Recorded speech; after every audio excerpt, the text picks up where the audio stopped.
hal-hal yang melanggar, termasuk diantaranya permintaan kepada Direksi Umum tadi ya, bahwa ijazah asli itu harus dihadirkan ya, tidak boleh kemudian hanya berbekal fotokopi.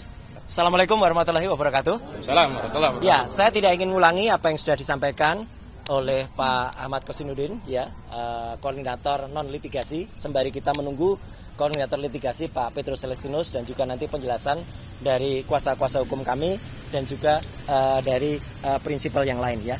Maaf. Jatuh. Ya, banyak banget itu. Ya. Jadi yang pertama adalah benar bahwa hari ini karena saya adalah yang prinsipal, jadi kami yang kemudian dibela oleh beliau-beliau ini, jadi kami patut dan wajib datang. Oleh karena itu, ya, saya pun mengatakan kami selaku quote and quote terlapor itu sudah siap 11.000 triliun % siap kita ya untuk hadir ya. Tetapi sama seperti tadi yang disampaikan Pak Ahmad Kosinudin, dalam perkara ada yang pelapor, seharusnya pelapor itu duluan yang diperiksa ya. Pelapor itu duluan, urutannya begitu, dalam UHAP urutannya juga begitu. Jadi tidak lazim, tidak umum, bahkan aneh jika pelapornya, saya makanya juga tanya, kenapa pelapornya belum diumumkan untuk diundang atau dipanggil ya untuk datang. Ya, karena dalam perkara ini saja sebenarnya sudah ada yang main-main. Dari 5 pelapor di masing-masing Polres, itu ada 2 ya. Kalau nggak salah satunya Karahayan, satunya siapa gitu ya. Andi Kurniawan. Bukan, yang Andi Kurniawan, Lekumanan itu serius. Satu lagi serius lagi yang Kapriani. Kapriani sama satu lagi yang Karahayan itu tidak serius. Polda harus mengumumkan juga bahwa ada pelapor yang tidak serius, sudah lapor, capek-capek Polda itu melakukan proses undang klarifikasi, ternyata pelapornya malah nggak hadir, ya mangkir. Harus sebutkan juga sama dong, pelapornya mangkir, ya sehingga tidak terjadi. Sudah ada 2 sebenarnya pelapor, jadi 2 itu kalau dibandingkan dengan 6 itu 1/3 dari pelapor itu gugur.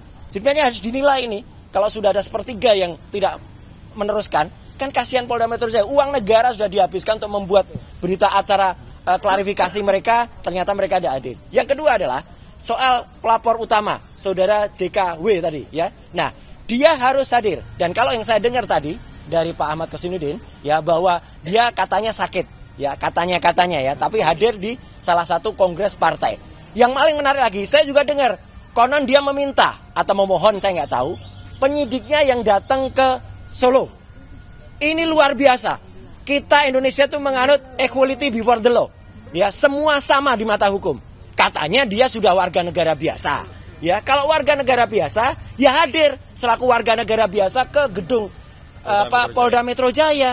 Jangan kemudian dia enak-enak ada di sana ngaku alasan sakit kemudian. Tapi sekali lagi, kami akan siap kalau dia diperiksa dulu. Ya gitu. Kalau sebelum dia diperiksa dulu itu namanya pelanggaran, dan sebenarnya beberapa saksi pelapor itu juga saya dengar beberapa juga belum hadir. Jadi tidak bisa dipaksain begitu saja. Ya, jadi sekali lagi saya selaku salah satu yang konon terlapor ya, sudah terlapor sih. Kami siap, tapi kami menunggu ya proses ini berlangsung dengan sangat baik. Jadi tidak ada kemudian hal-hal yang melanggar, termasuk diantaranya permintaan kepada Direksi Umum tadi ya, bahwa ijazah asli itu harus dihadirkan.